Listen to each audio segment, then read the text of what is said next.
And up here I waited.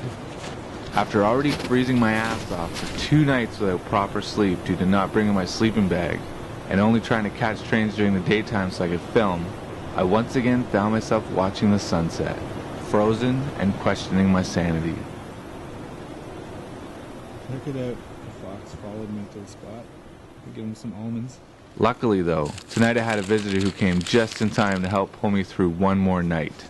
Hey buddy. Not crazy? No, it's okay. It was almost a shame I was too cold to even appreciate the encounter. I haven't got my train yet, but I caught a fox.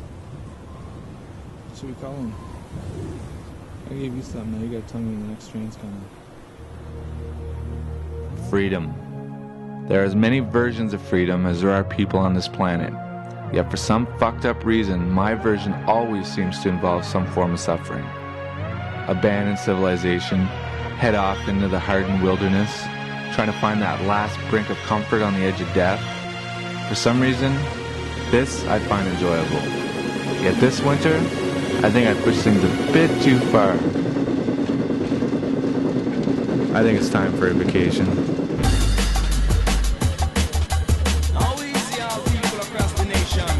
So what's the opposite of cold and snowy Canada?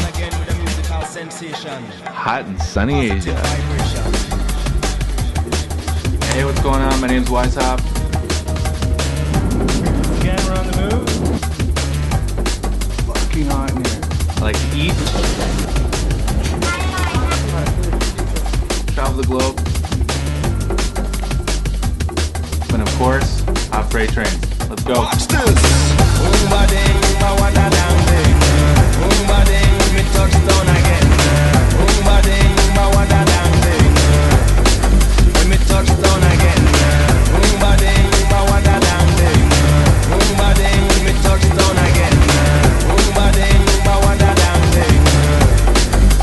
Touchdown again.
So, 2 years ago, I was in Asia making a travel film with a few friends, one of whom was Mitch, or Little Hop, who some of you may remember as the wheelchair train hopper from the dock Await the Freight. We all met up in Bangkok, and then made our way over to Cambodia where we did most of the filming. The film as a whole was about Cambodia, but of course with anything I'm involved in, it was centered around trains. While here they installed an extensive rail network. Unfortunately, when the Khmer Rouge came into power, they decided that those kind of things weren't cool and banned everyone from using them. Since freight trains in Cambodia weren't running at the time, we focused on the next best thing instead, the bamboo railway.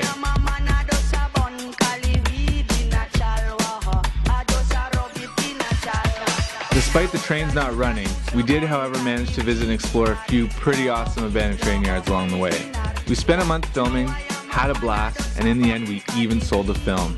Believe it or not, we even almost scored a travel show with Discovery, but in the end they said we didn't have enough character development to make a series. To be honest though, as much as I'd love to get paid to travel, I don't think any of us were quite ready to share with the world just how retarded we all really were. Some things just aren't meant for the masses.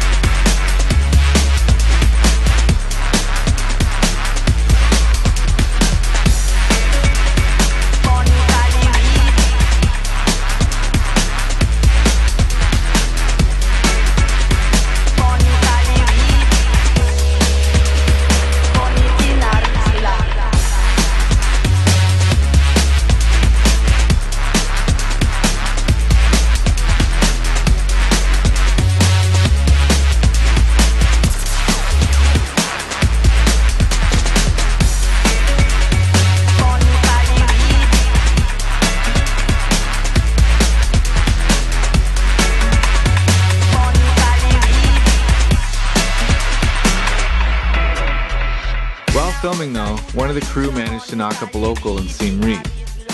Being the decent man he is, he decided to come back and be a father to a soon-to-be baby girl.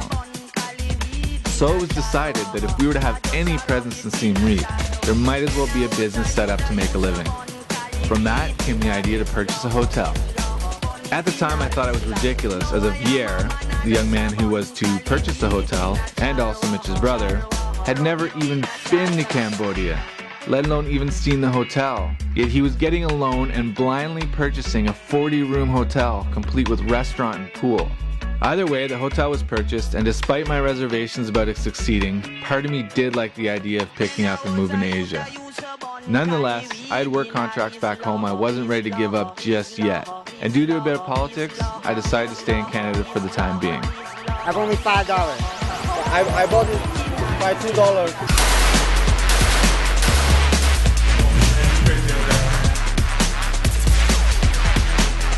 Well, a year passed and the hotel struggled, but they managed to keep it afloat. Back home, I was busy working as a grip on film contracts. I was still hopping trains when I could, but never knowing when the next film contract would come up, I could never go too far just in case I got a call for work. There's only so much time a man can spend idle and stuck in one place, so after a year and a half, the wheels started turning on how I could get the fuck out of Canada. That's when the idea to make another film came about. I figured if I flew over to Cambodia and we made a film, we could maybe sell it, and it would pay for my trip. Talking it over with Mitch, we got the basics down and I was confident we could make it work. So, after finishing my latest film contract on a movie called Clown, I decided to spend a few days freezing to death riding up north, then make my way over to Cambodia. Once there, we would work on the film, and I would spend my free time researching the possibilities of hopping freight trains. Like I said earlier, the trains weren't running in Cambodia at the moment, but Thailand had plenty and it was right next door. After all that, I'd fly home broke as shit, if I wasn't rotting in Thai prison somewhere, and hopefully have some work waiting for me. Life was looking pretty good.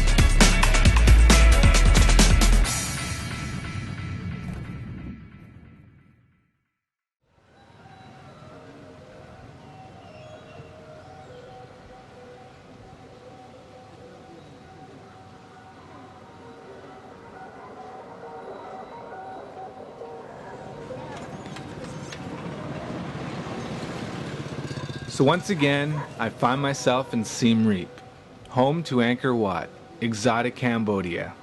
At least, I wish I could tell you it was. This once beautiful and untouched country with such a rich history and beauty is now becoming nothing more than Thailand's overflow.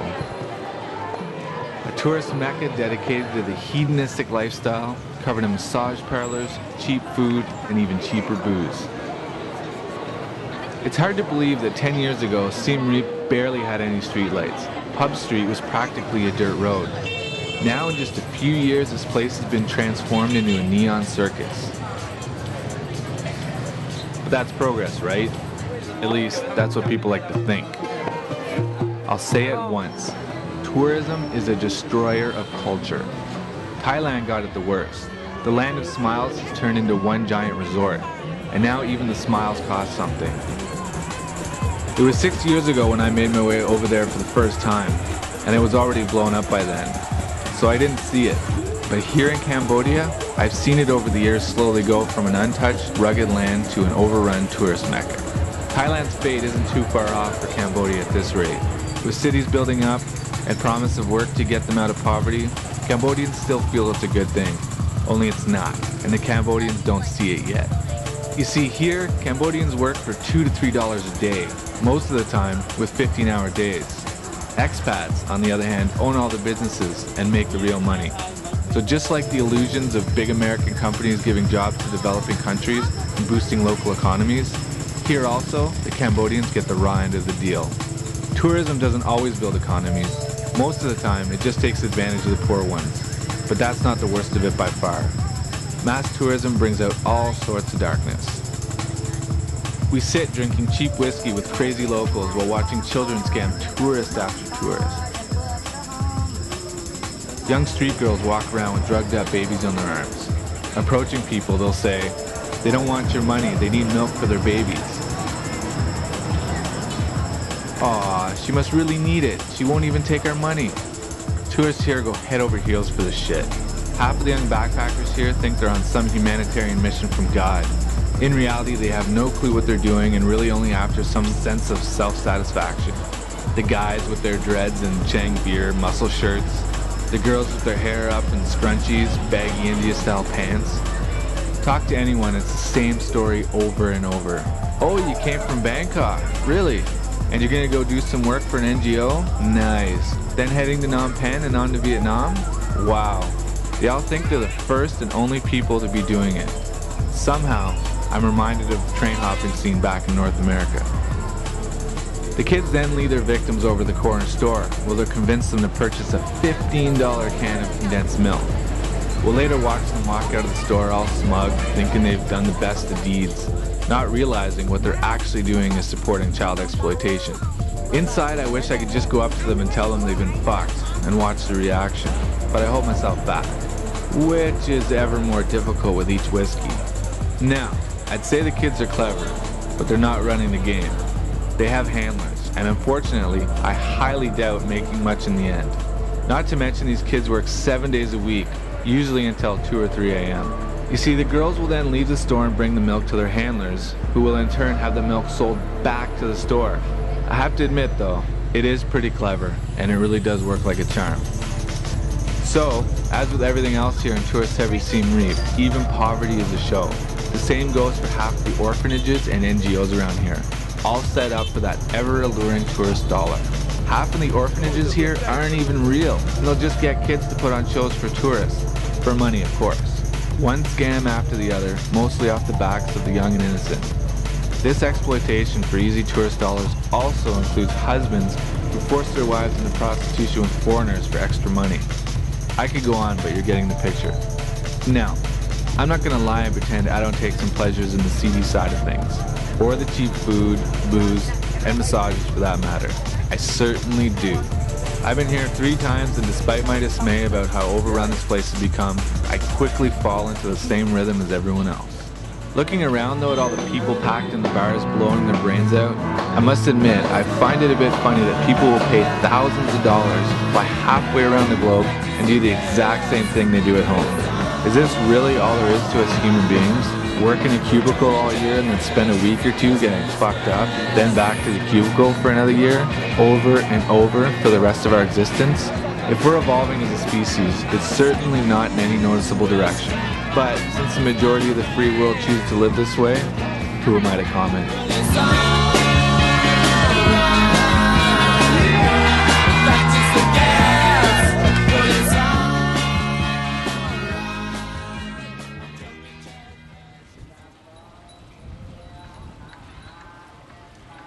The hotel, on the other hand, is 6 kilometers away from the tourist area down a Cambodian-style dirt road. So it's been quite the different vibe this time around. It's the perfect place to relax and focus on my train hopping research.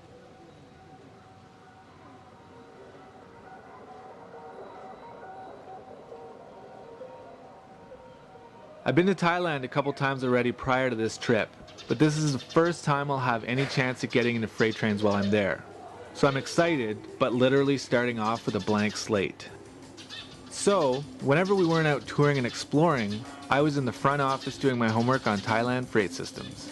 Like Pablo Picasso said, learn the rules like a pro so you can break them like an artist. So as always, we start with an internet search to see what's going on.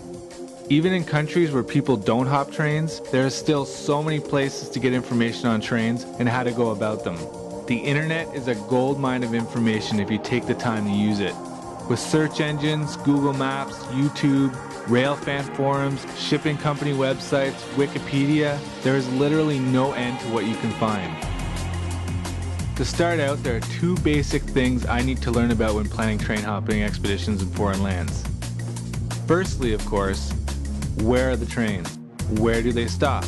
And where do they go? Are they even rideable? Pretty straightforward stuff. Secondly, I need to know, how does the society as a whole see train hopping? Do people do it? Do they care? Is it seriously frowned upon? Highly illegal? Do people walk around freight trains as they go about their day? Or are they extremely off limits, fenced in and policed? As I find good info, I'll collect it and save it in my email for future references. As I put together good articles, I can then begin to piece together all the info and get a larger picture of the situation.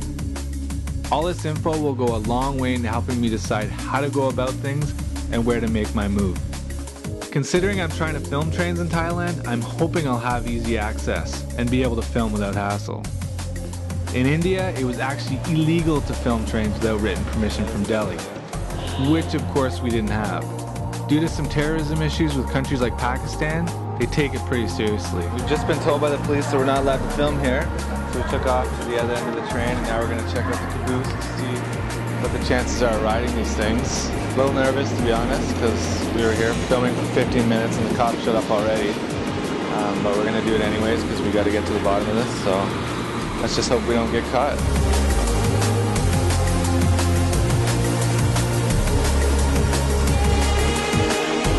Thailand, on the other hand, is a pretty chill country, but at the same time, they don't fuck around. It's easy to feel invincible when you're there, but get on the wrong side of the law and you're gonna do hard time. Just watch one of the many shows out there on people jailed up in Thailand and you'll see what I'm talking about. In North America, if a foreigner gets nailed train hopping, it's jail then deportation. If you're lucky, you'll only get banned from the country for a few years. In Thailand, I have no idea how they treat my kind. My plan is to not get caught and find out, but that's to be seen at this point. When me and Bandita were train hopping in India, they just thought we were stupid foreigners who didn't know any better. He's like, you know, you guys are well-educated people. You guys should know. I'm like, it's going to take that one fucking guy to say it. He's like, you guys are party like him. He's like, you know, you're well-educated. Yeah. You know that this is a good train. Why did you get on top? He's like, you know, it's cold out. And if you had gotten hurt, how would it have implicated their country? We told them we missed our train and one of the workers said it was okay to hop freight. Imagine saying that in North America. Believe it or not, in the end of it all, they even gave us tea and cookies. I was speechless. On top of that, they offered to let us ride up front in the cab at first. We're going to be going in the power locomotive. But in India, females aren't allowed in the units. So after some discussion, they told us they couldn't. How crazy would that have been? Get busted hopping a freight, so they'll let you ride in the lead unit. There's no better way to get pulled off a train if you ask me. It was all very strange, but then again, that's what it's all about, isn't it? In India, as a foreigner, you can almost get away with murder if you play dumb enough. I was hoping Thailand was the same. So quickly I learned that the railway in Thailand is state-owned and they have a pretty sick logo. Secondly, I learned that the network is divided up into 4 basic divisions. The Northern Line, which runs up to Chiang Mai, the Northeastern Line, which branches out to Nong Khai and Ubon Ratchathani, the Eastern Line, which runs to Arian Pradesh, and which also runs to the Cambodian border. I'm going to apologize to all the Thai people for my lack of pronunciation. And lastly, the Southern Line, which runs all the way down to Sungai Kolok and the Malaysian border. All these divisions connect in Bangkok and branch out from there. I had already been to the south and eastern parts of Thailand in the past, so so if I was gonna head anywhere, I was gonna aim for the northern line towards Chiang Mai. Might as well see something new, right? From half of the videos I watched, it also looked like people lived directly along the train lines, so access seemed really easy. I'm sure most of you have seen this video on YouTube, and if the rest of Thailand's like this, access should be a piece of cake. Now all I need to do was figure out where to catch northbound trains.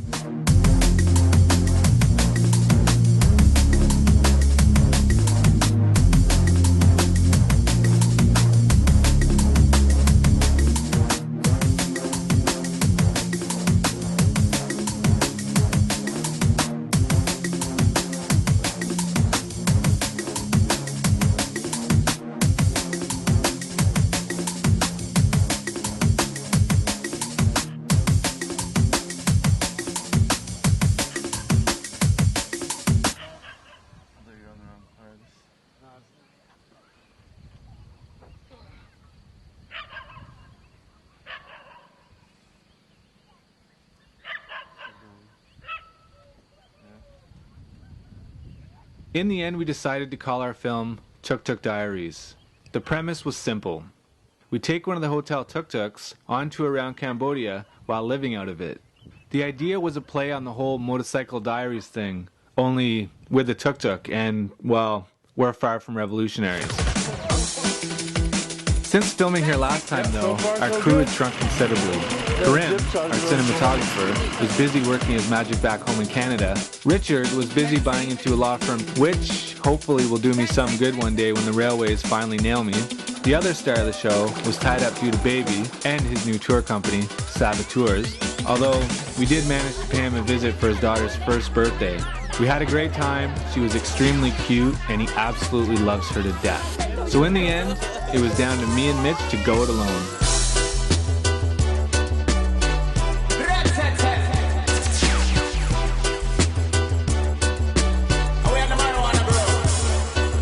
Now I guess I should explain just what exactly a tuk-tuk is, for those of you who haven't heard of them before. Basically, a tuk-tuk is like a mini taxi. Most Asian countries have a version of them, but they vary from place to place. Here in Siem Reap, they consist of a motorbike and a carriage. The pink helmet is extra. The great thing about Cambodian-style tuk-tuks is that the carriage can actually be unattached from the bike, which comes in handy when you just want to go on tour. Mitch had purchased one for his hotel, as well as to use as his personal chariot whenever the need arose.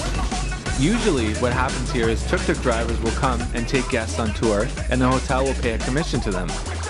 What Mitch was hoping to do was buy a bunch of his own tuk-tuks and have staff on salary take them on tour. Having tuk-tuks available 24/7 makes life a lot easier for hotel owners, and they can save on commissions. For now though, he just owned the one. Having it around made life pretty sweet, and we would go out on tour all the time.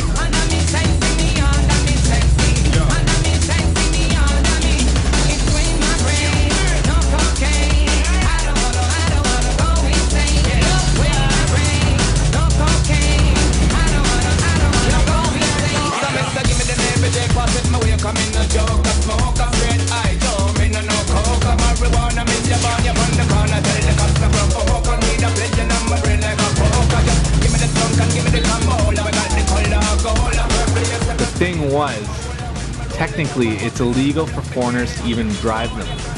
I also didn't have a driver's license, and well, Mitch didn't have any ownership papers for the tuk-tuk either. Luckily though, laws are only a suggestion here, and you can get out of any situation with a couple of bucks. Cambodia can be pretty lawless, and if you're a foreigner with a few bucks, you can pretty much run free. Which is just what we did.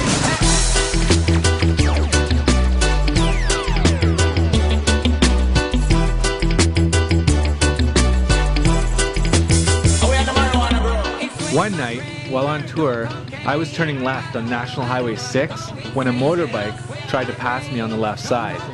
He ended up smashing into me, which sent him flying, and our tuk-tuk ended up sliding down the road, sparks and all, finally flipping on top of me and coming to a stop. Of course, with Mitch in the back. I only suffered a bit of road rash, but luckily Mitch didn't get flung onto the highway as we flipped. He has brittle bones, and he would have shattered into a million pieces. Even as we started to flip, I thought by the time I'd look back, I'd see him dead on the road. The tough fucker he is though, he held on, and with me under the tuk-tuk, I could get an arm on him to keep him from falling to the ground. The other arm kept the tuk-tuk from crushing me, but I still couldn't lift it off. By now we were sideways across the highway and stopping traffic in both directions. Talk about embarrassing. But I was at least glad we didn't end up like half the videos I've seen online of Asian motor accidents. Not too pretty. Within seconds though, people were there and they pulled the tuk-tuk up and off of me. Then as they pulled it up, I saw the cops and was like, fuck. This was gonna cost me a few bucks and a hassle for sure. No license, foreigner driving a tuk-tuk, no papers, etc. But they just asked if we were okay and let us drive off. No checks for papers, no breathalyzers, no bribes, nothing. This place is crazy like that. But then on the other hand, one day we parked in another tuk-tuk driver spot downtown. You see, here tuk-tuk drivers have deals with store owners giving them exclusive rights to park in front of their shops. Usually, if you park in the wrong spot, they'll just push your tuk-tuk out of the way. But one night we came out from the bar and it was gone. At first we thought it was stolen, but after talking to the cops, we quickly learned they had actually taken it. We asked the traffic cop about it and they wanted to see our papers before doing anything. Fuck! We also had to lie and say it was one of the hotel staff driving it, not me. But that didn't make much of a difference at this point. Either way, we didn't have any papers, and none of the hotel staff had the balls to go to the cop shop and try to make a deal with the cops to get it back. So, it was down to me and Mitch to figure it out on our own. See, here, Cambodians are afraid of the cops, and without the proper documents, they didn't think we could pull it off. You know the guy who did? Yeah, you can do, but I think you go and then you come back and have to. Why? You just go now and you see. Yeah, if you want to do it, just let him do it. So you don't think like it's gonna be the same like Canada and can do anything like here. No, it's Cambodian. However, we knew there was a way around any situation here. So we talked to an expat who runs another hotel here in Siem Reap, and he connected us with his police friends, who we then negotiated the release of the tuk-tuk with. Hello, how are you? It's Mitch calling. So we're gonna go try and get our tuk-tuk back. Found out we're stolen by police. So we gotta pay a bit of a bribe. I wanna make sure I get this tuk-tuk because both Lita and Stokely think I can't do it because I'm Cambodian. They're like, oh no, you don't know Cambodian policy, and this is how things are done here. So I'm gonna try to prove them wrong. So hopefully I can do it. If I go back with that tuk-tuk, if you can pull up in front of Lotus Lodge with the tuk-tuk, I'm gonna be a very happy guy. Hello. How are you? Yeah, I'm fine. Good, good. Nice to meet you. Yeah. While filming the negotiations, the thought did cross my mind that if they found out we'd been filming, we'd be in some real shit. But I stood strong and got her done as best I could. I asked him what time he will. Okay. Yeah, I can take. Okay. But he needs somebody can drive the tuk-tuk to pick it up. I think Stokely can use to pick it up. How do we Stokely? You give money to me first, and I pay to them. Okay, maybe can I go? I'd rather go to the station and see the tuk-tuk first. Okay. You see your tuk-tuk first. Okay. Okay, go with me. We'll follow you. Oh shit, there it is. Is that it? But where's the motorbike? Oh, it is there. See the rip. That's it for sure. Yes. Cameraman. Yeah. Film holiday. Film temples later. So can we take now? Not yet. Why? Okay. I said to them. After you take and. Sorry, dude. In the end, there was no traffic court, no nothing. Just a dollar bill. Or a couple dollar bills. The weird thing was, after it was all done and we got the tuk-tuk back, See ya. they just let me drive out of the cop shop. God love this place.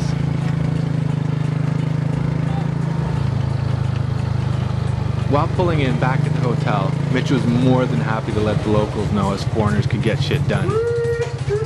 Oh, hold on. So what are you gonna say, Stokely? As much fun as we were having dodging death and the police, our timing for the trip was bad. It was high season, and unlike their first year, the hotel was now busy as all fuck. This meant we had to postpone most of the trip and go out on shorter tours when we could. The tours we had were still pretty epic as far as tours go. The seat on the bike was non-existent, so my ass was numb for most of the time. And the roads, well, they were pretty bumpy, which made it tough for little Mitchie back there sometimes. I feel like I've just been beaten up for 6 hours. We had a hammock for me to sleep in, and Mitch slept on the seat. We also grabbed a cooler so we could bring ice, water, and whiskey. 3 very important things when traveling. Here we have some whiskey, 1 Anchor beer, 1 bottle of small water, and a couple bricks of ice. After heading north an hour outside of the city, it was already a different world. They didn't speak English, and we barely spoke any Khmer. It made for some awkward but ultimately funny moments.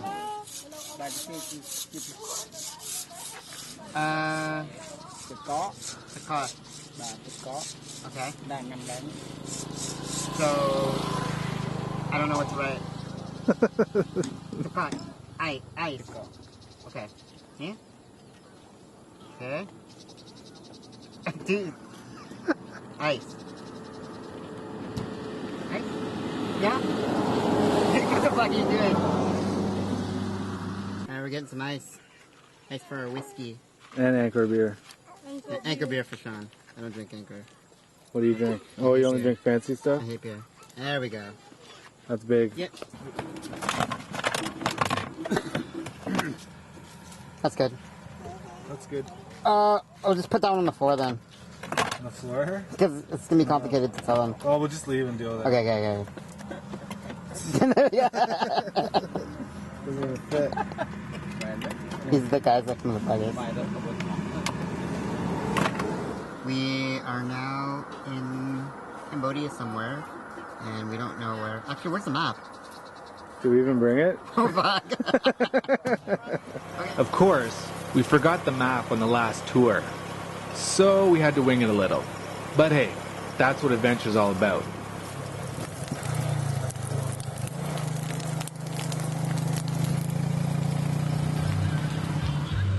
Alright, so This is brutal. We're in some small town. No idea where we are because we forgot the map at the hotel in Siem Reap. even if we had the map, could you be able to look at it right now and know where we are? No, exactly. We have no idea what town we're in. The fucking motorbike just died out. In typical Mitch fashion, he failed to be aware that motors need oil changes and maintenance.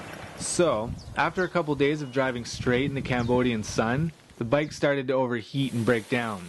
The motor seized, locking the tires, and a few times even sending us skidding. One time almost killing us. Again. As soon as it started to stall, I realized the Dude, liar. I'm fucking shaking, man. What happened?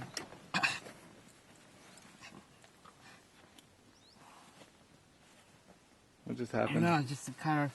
The Tuk Tuk flips. Or, no, you talk, I can't talk right now. Stop. The engine stalled, but it was in gear, so as soon as it stalled, the tires stopped. So it slid. And I wanted to put it in neutral before that happened, but it happened so fast. But luckily I steered it from flipping. But if you look at our tracks, it's like left, right, left, right. I just want to go home. We're trying to get home. After all that, we managed to get back to within 10 kilometers of Siem Reap before it died completely and we had to find a mechanic. He then informed us that there was actually no oil left in the motor. Mitch had not thought to put oil in it once since he bought it, but in his defense, he never drives it. In the end, we had an amazing time and got some great footage, but not quite enough to make a feature. So, the new plan was to put together a concept trailer and shop it around. If we could get some development money, we could get the whole crew back over here and do it right. Sounded good to me.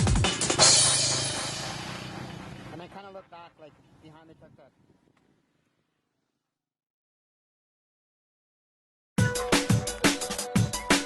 As I collected information, it didn't take long to figure out where my target of opportunity was going to be. Bang Sue Junction, Pha Hon Yothin Yard in Bangkok. I shouldn't even be trying to say these I was excited to read this was also the largest freight yard in Thailand. That made it all the more promising. Looking at it in Google Maps, it was clearly a massive yard, which is just what I wanted to see. The question now was, how accessible is it? It looked as if there were lots of little trails throughout the yard which would indicate that people use it quite casually. This was a good sign. To add to my excitement, it turned out most of Bangkok had street view. Looking at the nearby streets though, I noticed there was indeed a pretty real fence along the perimeter which had a clear and visible signage forbidding entry. I was back to being worried again. I could always try to catch a train at the mouth as it came out of the yard, but looking over videos and pictures online, it seemed like all the trains were pretty small. This most likely meant that they got up to speed pretty fast, which would make for a difficult catch out. Especially considering I've yet to even climb on any Thai trains yet, let alone jump on a moving one. To add insult to injury, it looked like most of the trains there had cabooses, which would make it even harder to go unseen. In India, every train was short and had a manned caboose.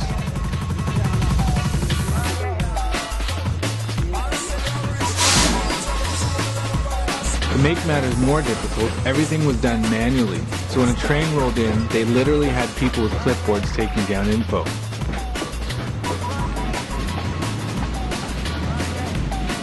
Even worse still, all the crew changes were at busy train stations.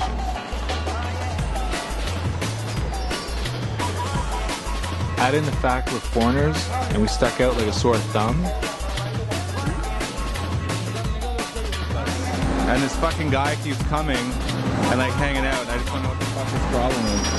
It's really starting to piss me off. Getting around and notice was pretty much impossible.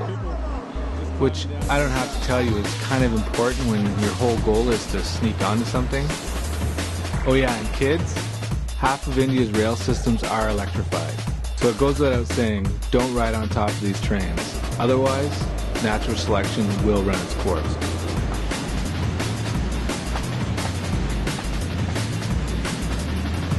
Of course, while we were waiting by the tracks, our little friends just happened to show up, as per usual with train hopping here. Honestly, train hopping in India is like trying to walk naked through Times Square without being noticed. It's pretty much impossible. Everywhere we've been going, people keep coming around us, and it's driving me insane, so I'm starting to lose my mind here. It almost seems impossible. Nobody here can mind their own business, which makes train hopping very difficult. India is now 2 and WIZEHOP is still 0. Despite the many challenges India had, we still managed to overcome them and get on one of the coolest desert rides I'll probably ever have. Thing was, me and Bandita were in India for almost 4 months, so I had time to get shit down. This time, however, I'll only have 3 days in Bangkok before Bandita arrives. After not seeing me for a month, the last thing she's going to want to do is spend days waiting in the blistering sun, dirty, and hopping trains with me. Factor in the 2 days it was going to take for her to get there, the jet lag, and so forth, it just wasn't going to happen. So I had to make sure I had my shit together enough to pull it off like a surgeon. Which, at this point, I wasn't too sure about. I was happy at least to see that the subway and SkyTrain went right to the yard, so it'd be easy enough to get to. At this point, the idea was to head to the yard once in Bangkok, spend a day checking it out and assessing the situation. See where trains come in, what they do, where they leave from, and so forth. If I'm gonna have to hop barbed wired fences, I sure as hell am gonna have to know what the fuck I'm doing once inside. It's hard to play stupid and pretend you just wandered in when there are barbed wire fences lining the place. They're definitely rideable. That happened to me once in CN's massive Treasureau yard in Montreal back in my early days. I rode in hoping we would change crews and keep heading west. Instead, after sitting there for over an hour, a crane came and took the intermodal container out of the well car directly behind me. And that's when I knew this was the final destination. After hopping out as inconspicuously as possible, I tried to blend in and walked a 20-minute tour towards the exit. I almost made it out of the yard. That was until I made the mistake of looking an employee in the eyes as he drove by. He, in turn, called his boss, and after showing up, they both grilled me about how the fuck I got in there. Despite being dirty as fuck after being on a train for 24 hours, I pretended I was actually hitchhiking and trying to walk from the 20 to the 40. I must have randomly followed a path into the yard. My horrible Quebecois definitely wasn't helping my case. But, despite the looks on their faces when I told them the rough area where this imaginary hole in the fence was, they still ended up giving me a ride out to the highway. Playing stupid along the way, I tried to get as much train info as I could get out of them. They dropped me at an IKEA right by the highway where I enjoyed an amazing $1 breakfast. Okay, 2 of them. But that was before CN had a price on my head. Nowadays, I don't think I'd get out so easy. Now I'm wondering if Bangkok rolls are as friendly, or if they even exist.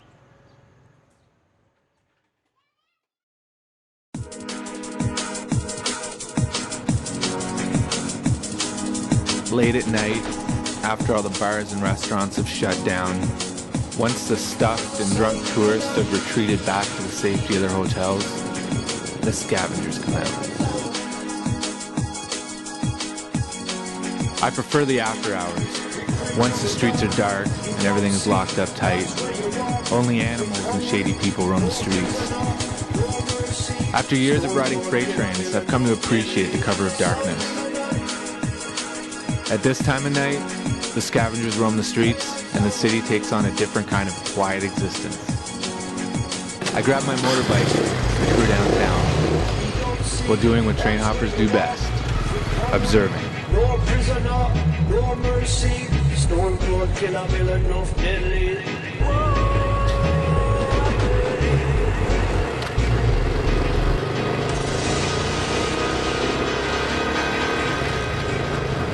Never on high, there's no pride, there's no soul, but we take it and empty inside. If only the sound them throwing the towel, stealing what they want, we go with the sound criminal. Say yo,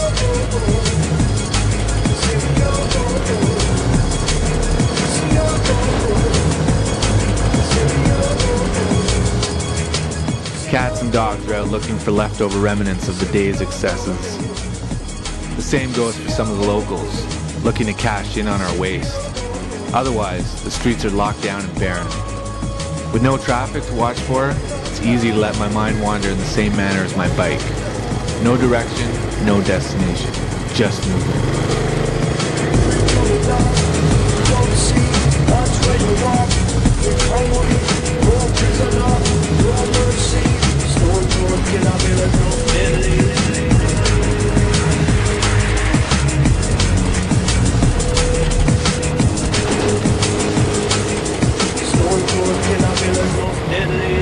There's only so much one can learn from reading online. Eventually, you'll have to get to it. I took in all the info I could over the past few days. Now there was nothing left to do but to get over to Thailand and see their freight trains in person. On such perfect Siam nights, with the world rolling by me, I'm content. With thoughts of hopping freight trains in Thailand, my mind is awake and nowhere near ready for sleep. I think it's time for a drink. At this hour, there's only one place worth going to if you need a drink, and that's Tuk Tuk Bar.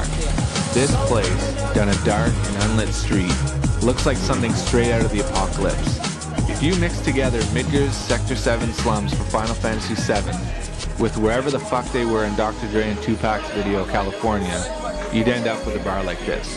Visually, this was my kind of place, and to make it even more appealing, it was open 24/7. You could drink till the sun came up, then keep drinking again until the sun set, if that was your kind of thing. Even better still, the bartenders would always be playing some sick drum and bass, which really pulled the place together. Never on high, there's no pride, there's no soul, but we take it and empty inside. If only the sound them throwing the towel, stealing up and while we go with the sound criminal. Due to its rough appearance, you don't find many girls hanging out here, which is fine with me. Just keep in mind, any Cambodian girls that hang out here are of the purchasing variety. So as studly as you may be, don't be surprised when you take them home and they want money.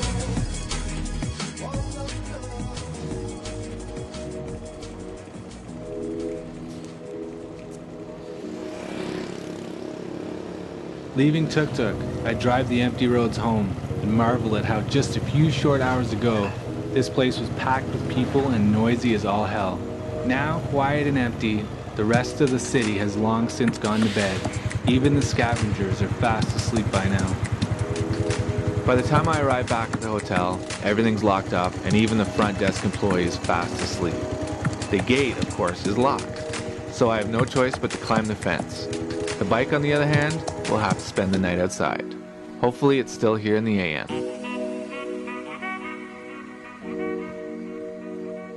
With everyone sound asleep, including the staff, there's nothing else to do but head to the back pool area, since I'm not ready to sleep just yet. Another great thing about having friends who own a hotel? After hours access. I think I fancy a little skinny dip. There are two great skills acquired from both freight train hopping and working in the film industry. Both require you to be up at all hours of the day, constantly in different intervals, and many times past the point of exhaustion. Once you've mastered functioning at this level, time is no longer an obstacle. Well, that and probably the many whiskey Red Bulls I've consumed throughout the night.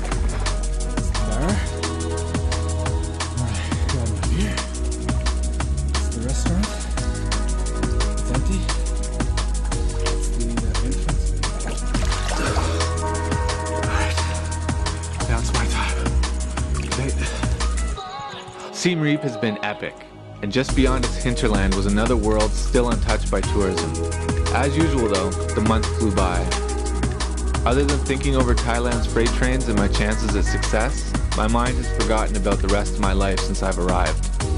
Despite the ever-growing tourism here, the grunginess and lawlessness of this place has really made me feel at home. Our run-ins with the law, the near-death experiences, and the tuk-tuk tours in the countryside were exactly what I came here for. Cheap booze, food, and massages? Yeah, I'll take it. I'm even contemplating starting some kind of business in town so I can spend more time here. Anyone want to lend me a few grand?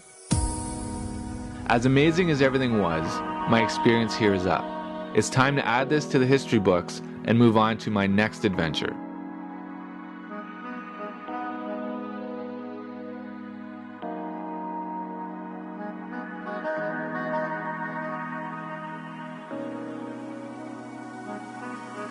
Life really is just a succession of memories.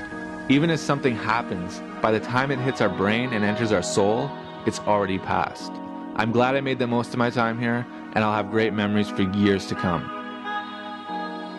That being said, I'm ready to try my luck with some freight trains in Bangkok. Tomorrow, I make my way for the Thai border.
We dead, but we still are in.